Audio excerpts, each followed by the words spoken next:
कार कहाँ जाती? जाती हम अपनी माई के हैं। मायके जाती? जाते थे जो मायके ना वो चाहिए, मायके में सामान ले आए और पैसा ले आए, माइक मांग ले आए। तो सुत्ता लालू भरू हम जाते ला।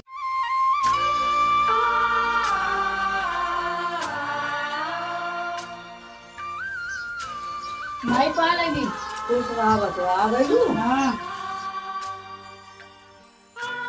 बड़े घमावा में चल ले लूंगी दिया। हाँ ते बेगवा में काली आलू बस्ती। बेगवा में हाँ कुछ ना लेके आने खर्ची ना करे ना वाली तो लेके आया ना माई। तो हमारी के खर्ची आने आलू है बचवा। हम तो नरेगा में काम करती, पैसा हो तो ना मिलल।